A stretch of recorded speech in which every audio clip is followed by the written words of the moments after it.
இப்ப வரைக்கும் அலைட் ஃபோர்ஸ்ல என்னை விட ஸ்ட்ராங்கான வின்ஸ்டைல் யூசர் யாரும் கிடையாது. அப்படியா? அப்ப நான் யாரு? அது ஒரு வின்ஸ்டைல் ஜட்ஸு ஆச்சு. ஒருவேளை ரசைங்கானா இருக்குமோ? இது அவர் மேல பட்டா கண்டிப்பா வேலை செய்யும்.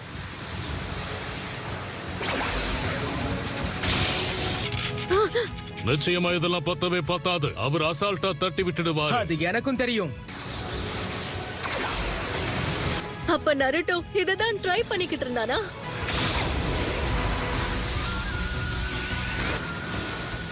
ஓகே, அட்டாக் பண்ண முடியும். வின்ஸ்டைல் ரொம்ப ஸ்ட்ராங்கா இருக்கு. அவ்வளவுதான்.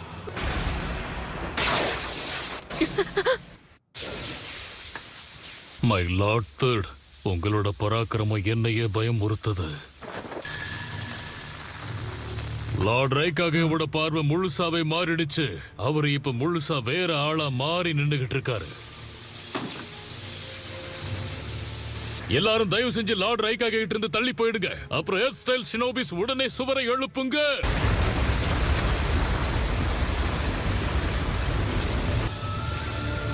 என் கூட வா நருட்டோ.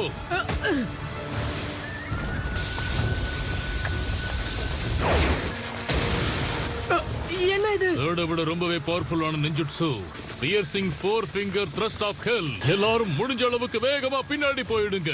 வாய்ப்பே கிடையாது.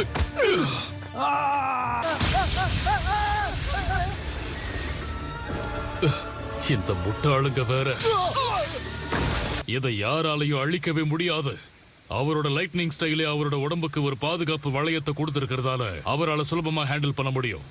இவர் கண்டிப்பா சாதாரண மனுஷனா இருக்க முடியாது. கையில் ஆயுதமும் இல்லாம கேடயமும் இல்லாம டெய்ல்டு பீஸ்ட் கிட்ட சண்டைக்கு போன ஒரே மாவீரன் யாருன்னா அது இவருதான். ஆமா, உங்களுக்கு அது என்னன்னு தெரியுமா? நீ எதை கேக்குற? அங்க பாருங்க, அவர் உடம்புல ஏதோ ஒரு மார்க் இருக்கு.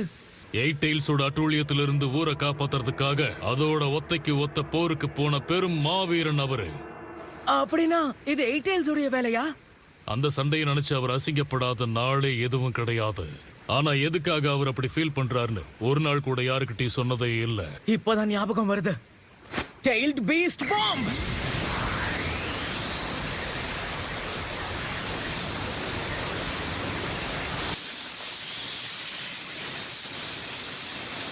ஒருவேளை ஹீரோ நருட்டோவாலேயே அவரை தோக்கடிக்க முடியலன்னா நம்ம என்ன பண்ணுவோம் டேமாரி?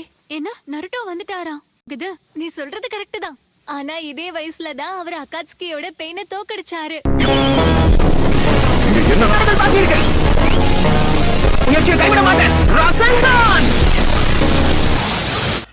அடங்கி என்னது இது?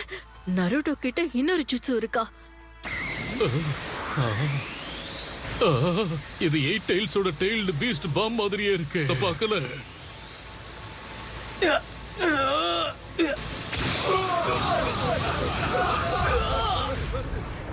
நான் நினைச்ச மாதிரியே இது சாத்தியம் இல்லதான். எவ்வளவு முயற்சி பண்ணாலும் இதை மட்டும் என்னால பண்ண முடியல.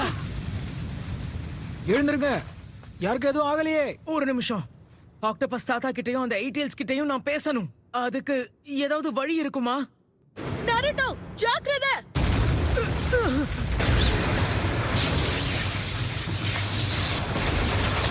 Lava style rubber spear. Hidden cloud சேர்ந்த லார்ட் டோடாய், என்ன வேணும் உங்களுக்கு? நருட்டோ லார்ட் பியோடவும் 8 டெயில்ஸோடவும் பேசணுமா? உங்க உதவிக்கு ரொம்ப நன்றி.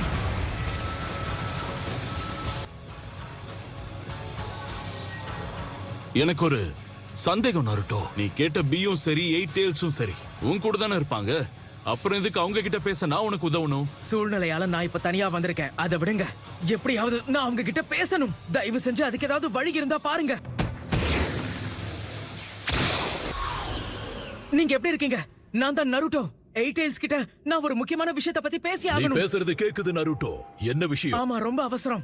இதுக்கு முன்னாடியே நீ தேர்ட் ரைக்காக கூட சண்டை போட்டிருக்கல? ஆமா, ஆனா அதெல்லாம் பல வருஷத்துக்கு முன்னாடி. அவரை சமாளிக்கிறதுக்கு அன்னைக்கு நான் பட்ட பாடு எனக்கு தான் தெரியும். அப்படி இருந்தும் அவர் உடம்புல தழும்பு ஏற்படுத்துற அளவுக்கு நீ எப்படி அவரை தாக்குன? அது என் டெயில்டு பீஸ்ட் பாம்னாலன்னு நினைக்கிறேன். அது சரியா ஞாபகம். ஒருத்தர் மோதனதுல 2 பேருமே மயங்கி விழுந்துட்டோம்.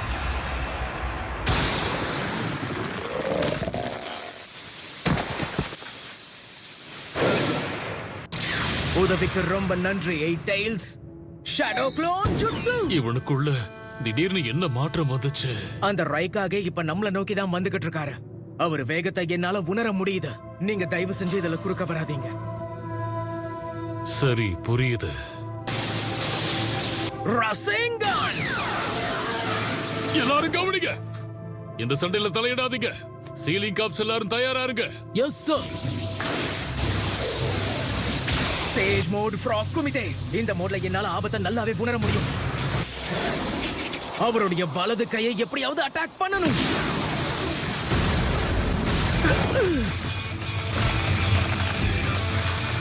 அடேங்கப்பா, நான் நினைச்ச மாதிரியே நடந்துருச்சு. அவரோட நெஞ்சில தழும்பு எப்படி உண்டாச்சுன்னு இப்பதான் எனக்கு தெளிவா புரியுது.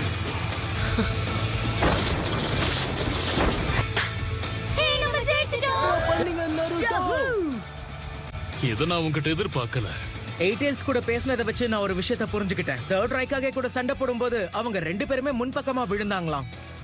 அப்படி விழும்போதுதான் அவருடைய சொந்த மூவால பாதிக்கப்பட்டு அவருக்கு இந்த தழும்பு ஏற்பட்டிருக்கு. இந்த சம்பவத்தை நினைச்சுதான் பல வருஷமா அவர் வேதனைப்பட்டிருக்காரு. தடுக்கவே முடியாத ஈட்டியும் உடைக்கவே முடியாத கேடயமும் ஒண்ணு சேர்ந்தா தாக்குதல் எல்லாம் இப்படித்தான் அதி பயங்கரமா இருக்கும்.